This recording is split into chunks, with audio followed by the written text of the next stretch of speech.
ನಮಸ್ಕಾರ ಮಕ್ಕಳೇ, ಹಿಂದಿನ ವಿಡಿಯೋದಲ್ಲಿ ನಾವು ವರ್ಣಮಾಲೆ ಅಂದ್ರೆ ಏನು, ಅವುಗಳ ವಿಭಾಗಗಳಲ್ಲಿ ಸ್ವರ ಅಂದ್ರೆ ಏನು, ಸ್ವರದಲ್ಲಿ ರಸಸ್ವರ ಅಂದ್ರೆ ಏನು, ದೀರ್ಘಸ್ವರ ಅಂದ್ರೆ ಏನು, ವೃತ್ತಸ್ವರ ಅಂದ್ರೆ ಏನು, ಇನ್ನೊಂದು ವಿಭಾಗ ಯೋಗಭಾಗಗಳು ಅಂದ್ರೆ ಏನು, ಅವುಗಳ ವಿಧಗಳು ಯಾವುವು, ಎಲ್ಲ ವಿಚಾರಗಳನ್ನ ತಿಳ್ಕೊಂಡಿದ್ವಿ.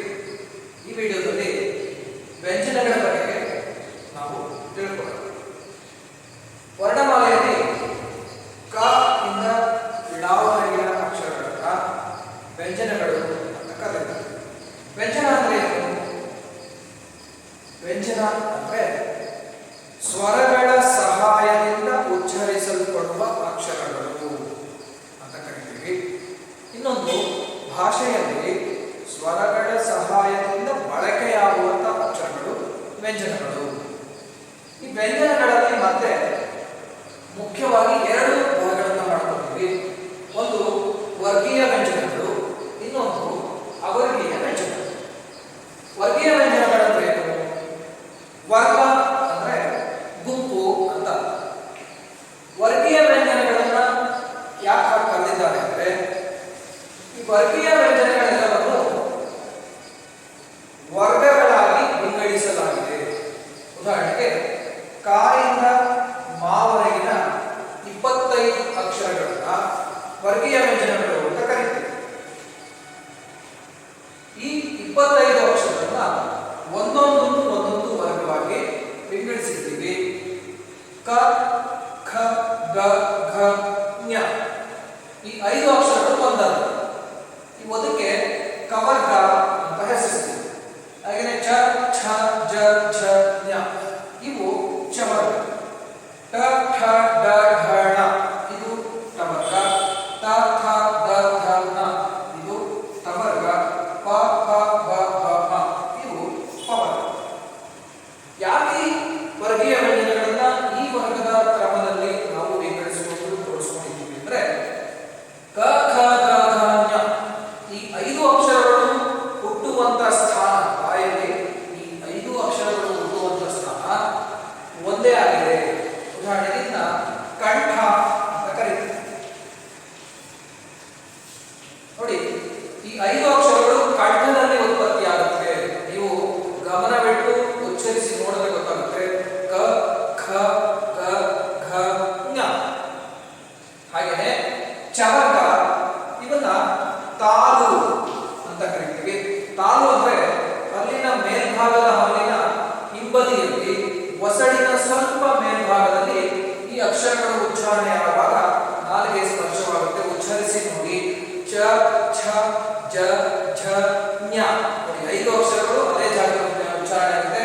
ಹಾಗಾಗಿ ಇನ್ನ ತಾಲೂಕಿಯ ಅಕ್ಷರಗಳನ್ನು ಕರೀತಾರೆ ಚವರ್ಗ. ಹಾಗೆ ಟವರ್ಗದ ಅಕ್ಷರಗಳು ಮೂರ್ಧ. ಮೂರ್ಧ ಅಂದ್ರೆ ನಾವು ಬಾಯಲ್ಲಿ ಅಂಗಳು ಅಂತ ಕರೀತೀವಿ. ನಾಲಿಗೆಯನ್ನ ಮೇಲಕ್ಕೆ ಟಚ್ ಮಾಡಿದ್ರೆ ಏನ್ ಭಾಗ ಇದನ್ನ ಅಂಗಳು ಅಂತ ಕರೀತೀವಿ.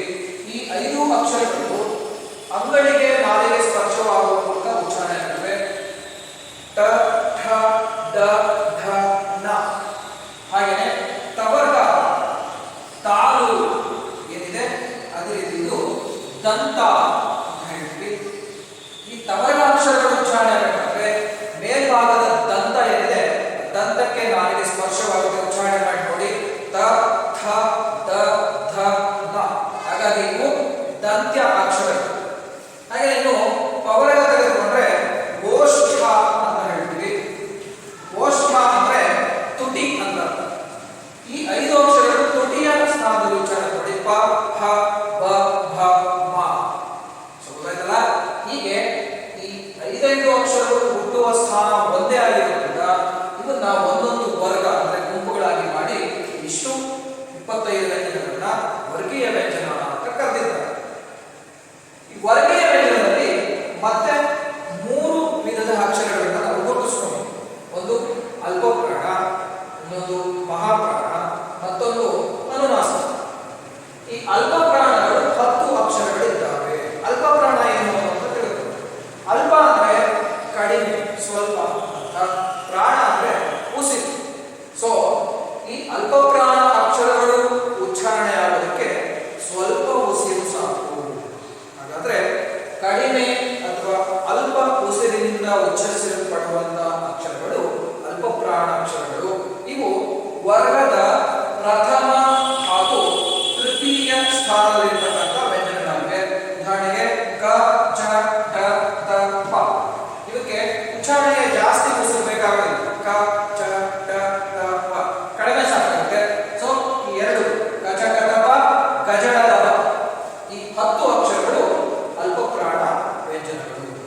ಮಹಾಪ್ರಾಣ, ಮಹಾ ಅಂದ್ರೆ ಹೆಚ್ಚು, ದೊಡ್ಡದು ಅಂತ, ಮಹಾಪ್ರಾಣ ಅಂದ್ರೆ ಹೆಚ್ಚು ಉಸಿರು ಬೇಕಾಗುತ್ತೆ ಈ 10 ವ್ಯಂಜನಗಳನ್ನು ಉಚ್ಚರಿಸೋದಕ್ಕೆ.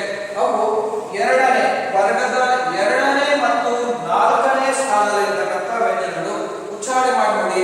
ಖ, ಖ, ಘ, ಛ, ಛ.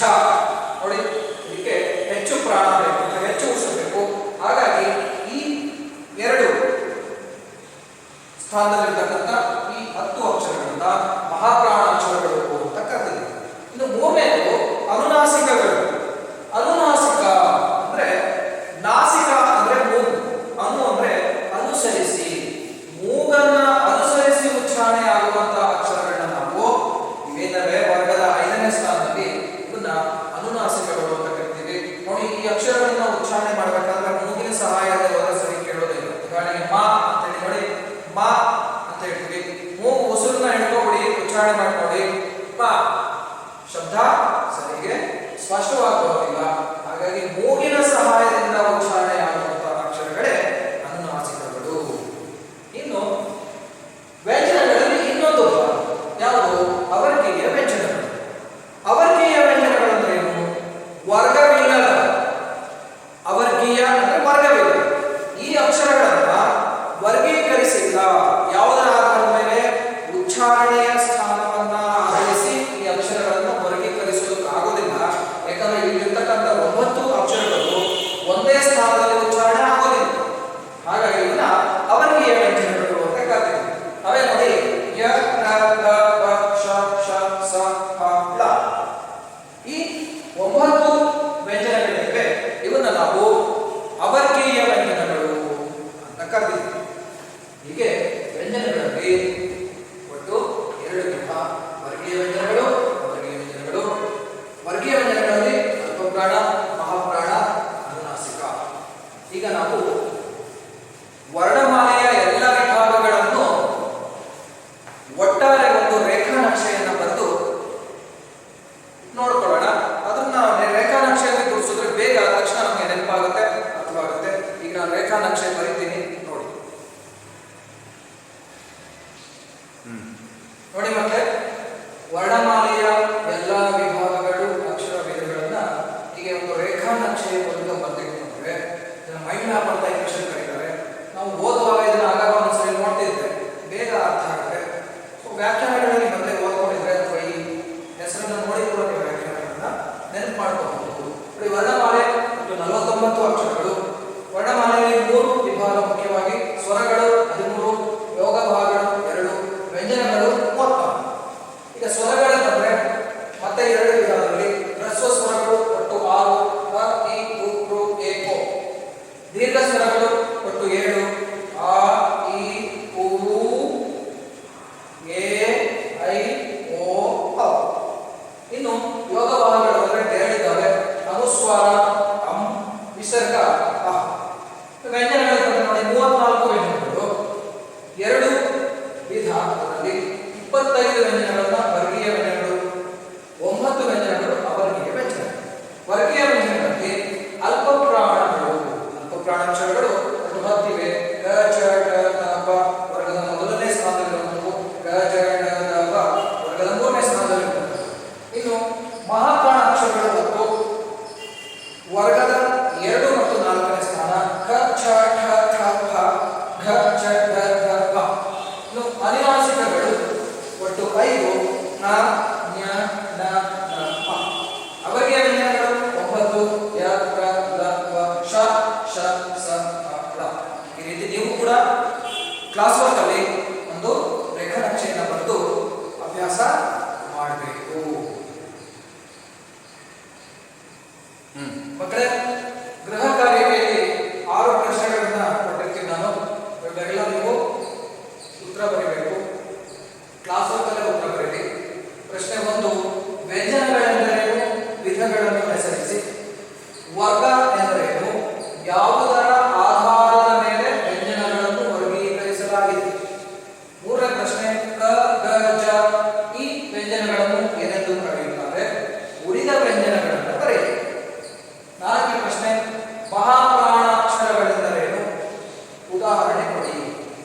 ಅನುನಾಸಿಕಗಳೆಂದರೇನು?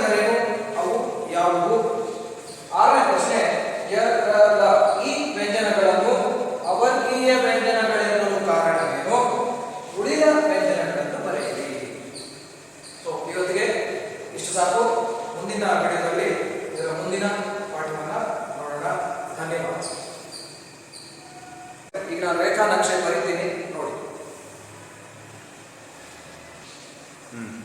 ನೋಡಿ ಮತ್ತೆ ವರ್ಣಮಾಲೆಯ ಎಲ್ಲ ವಿಭಾಗಗಳು ಅಕ್ಷರ ವಿಧಗಳನ್ನ ಹೀಗೆ ಒಂದು ರೇಖಾ ನಕ್ಷೆಯ ಮೂಲಕ ಬರ್ತಿರ್ತವೆ. ಇದನ್ನ ಮೈಂಡ್ ಮ್ಯಾಪ್ ಅಂತ ಇಂಗ್ಲಿಷಲ್ಲಿ ಕರೀತಾರೆ. ನಾವು ಓದುವಾಗ ಇದನ್ನ ಆಗಾಗ ಒಂದ್ಸರಿ ನೋಡ್ತಿದ್ರೆ ಬೇಗ ಅರ್ಥ ಆಗುತ್ತೆ. ವ್ಯಾಖ್ಯಾನಗಳಲ್ಲಿ ಮತ್ತೆ ಓದ್ಕೊಂಡಿದ್ರೆ ಅಥವಾ ಈ ಹೆಸರನ್ನು ನೋಡಿ ಕೂಡ ನೀವು ವ್ಯಾಖ್ಯಾನಗಳನ್ನ ನೆನಪು ಮಾಡ್ಕೋಬಹುದು. ವರ್ಣಮಾಲೆ ಮತ್ತು 49 ಅಕ್ಷರಗಳು. ವರ್ಣಮಾಲೆಯಲ್ಲಿ 3 ವಿಭಾಗ ಮುಖ್ಯವಾಗಿ: ಸ್ವರಗಳು 13, ಯೋಗ ಭಾಗಗಳು 2, ವ್ಯಂಜನಗಳು 36. ಈಗ ಸ್ವರಗಳ ಬಂದ್ರೆ ಮತ್ತೆ 2 ವಿಧಾನದಲ್ಲಿ ಹ್ರಸ್ವ ಸ್ವರಗಳು ಒಟ್ಟು 6, ಅ, ಇ, ಉ, ಋ, ಎ, ಓ. ದೀರ್ಘ ಸ್ವರಗಳು ಒಟ್ಟು 7, ಆ, ಇ, ಉ,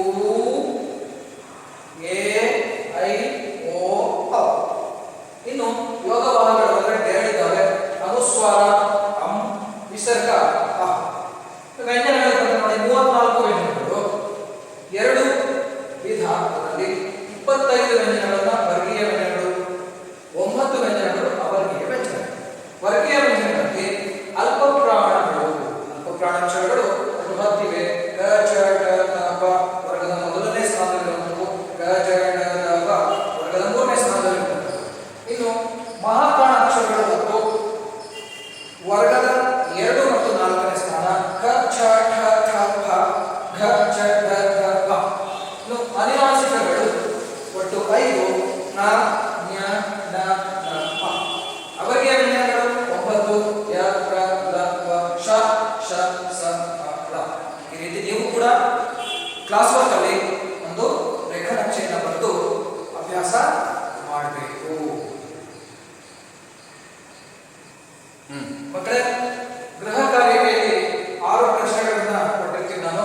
ಇವೆಲ್ಲ ನೀವು ಉತ್ತರ ಬರೀಬೇಕು. ಕ್ಲಾಸ್ ವರ್ಕ್ ಅಲ್ಲೇ ಉತ್ತರ ಬರೀರಿ.